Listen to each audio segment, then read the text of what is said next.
నమస్తే, welcome to Sakshi exclusive. Hi friends, ప్రస్తుతం భారత్ బంగ్లాదేశ్ సరిహద్దుల్లో చోటు చేసుకుంటున్న పరిణామాలు అంతర్జాతీయంగా తీవ్ర చర్చనీయాంశంగా మారాయి.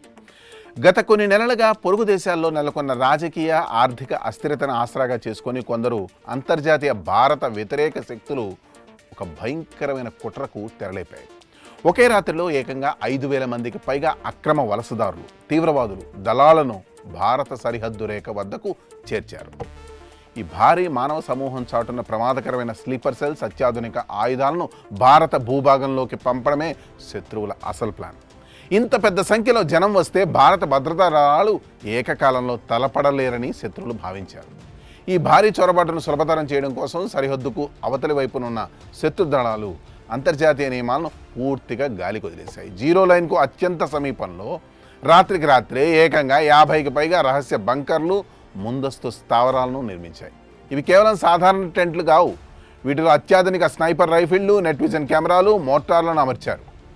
భారత సరిహద్దు భద్రతా దళాలు BSF ఆ 5,000 మంది చొరబాటుదారులను అడ్డుకోవడానికి ముందుకు వస్తే ఈ 50 స్థావరాల నుండి ఏకకాలంలో భారతీయ సైనికులపై కవర్ ఫైరింగ్ జరిపి చొరబాటుదారులు సులభంగా లోపలికి వచ్చేలా చేయడం వారి కరాళ తంత్రం.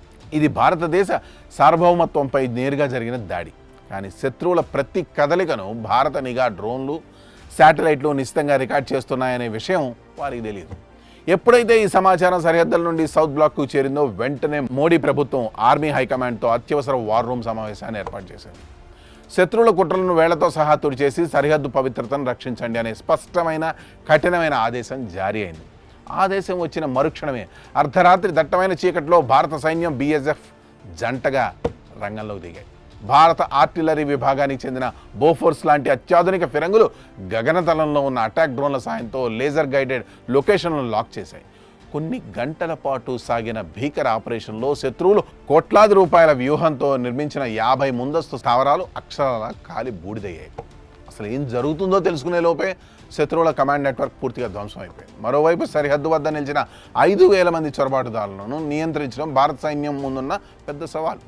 ఆ గుంపులో మహిళలు, పిల్లలు కూడా ఉన్నారు. వారిపై ఆయుధాలు ఉపయోగించడం భారతదేశ నీతి కాదు. ఇక్కడే BSF తన స్మార్ట్ పుష్బ్యాక్ వ్యూహాన్ని అమలు చేసింది. సైనికులు ప్రాణాంతకం కానీ అశ్రువాయు గోళాలు, స్టన్ గ్రెనేడ్లు, వాటర్ క్యానన్లను ఉపయోగించి భారీ ఆపరేషన్ ప్రారంభించారు. డ్రోన్ల ద్వారా అమర్చిన మైకులలో సరిహద్దు దాటడానికి ప్రయత్నిస్తే తీవ్ర పరిణామాలు ఉంటాయని హెచ్చరించారు. అదే సమయంలో తమకు రక్షణగా నిలవాల్సిన 50 స్థావరాలు కళ్ళెదుటే పేలిపోవడం చూసిన 5,000 మంది చొరబాటుదారుల్లో వణుకు మొదలైంది. BSF రౌద్ర రూపాన్ని చూసి వారు భారత భూభాగంపై ఒక్క అడుగు కూడా పెట్టే ధైర్యం చేయలేక వచ్చిన దారినే తమ దేశం పారిపోయారు. ఒక్కరి ప్రాణం కూడా పోకుండా కేవలం వ్యూహంతో ఇంత పెద్ద గుంపును వెనక్కి నెట్టిన ఈ ఆపరేషన్ రక్షణ చరిత్రలో నిలిచిపోతుంది. ఈ కుట్రకు పరోక్షంగా మద్దతు పలికిన బంగ్లాదేశ్ ప్రభుత్వానికి భారత్ ఇచ్చిన 24 గంటల గడువు ముగియగానే అసలైన మాస్టర్ స్ట్రోక్ మొదలైంది. సరిహద్దుల్లోని అన్ని అంతర్జాతీయ వాణిజ్య గేట్లను BSF అధికారులు మూసివేసి పెద్ద తాళాలే వేశారు. బంగ్లాదేశ్కు ప్రతిరోజు వెళ్లే సరుకు రవాణా పూర్తిగా నిలిచిపోయింది. కేవలం విలాసవంతమైన వస్తువులు మాత్రమే కాదు, అక్కడి ప్రజల దైనందిన అవసరాలైన బియ్యం, గోధుమలు, పప్పు ధాన్యాలు, కూరగాయలు, ప్రాణరక్షక మందులతో కూడిన 50 భారీ ట్రక్కులను సరిహద్దుల్లోనే నిలిపేశారు. ఈ ట్రక్కుల్లో బంగ్లాదేశ్కు ఒక నెలకు సరిపడా రేషన్ కూడా ఉంది. ఈ ఒక్క నిర్ణయంతో బంగ్లాదేశ్ మార్కెట్లలో నిత్యావసర వస్తువులు మాయమై హాహాకారాలు మొదలయ్యాయి. ధరలు ఆకాశాన్ని తాకాయి. చైనా, పాకిస్తాన్ మద్దతుతో విర్రవీగిన అక్కడి పాలకులు ఇప్పుడు ఆర్థిక పతనానికి భయపడి దయచేసి గేట్లు తెరవండి, మేము చర్చల టేబుల్ ముందుకు వస్తాం మహాప్రభు అంటూ ఢిల్లీకి నిరంతరంగా హాట్లైన్ కాల్స్ చేస్తున్నారు. కానీ వారు లిఖితపూర్వకంగా క్షమాపణ చెప్పి సరిహద్దుల్లో కిరాతకాలను 100% ఆపేంత వరకు ఈ ఆర్థిక దిగ్బంధనం తొలగేది లేదని భారత్ స్పష్టం చేసింది. సరిహద్దులను కేవలం ఇనప తీగలతోనే కాదు, మన వీర జవాన్ల గుండెలతో, ఆధునిక సాంకేతికతతో భారత్ సురక్షితంగా ఉంచుకోగలదని ఈ ఆపరేషన్ నిరూపించింది.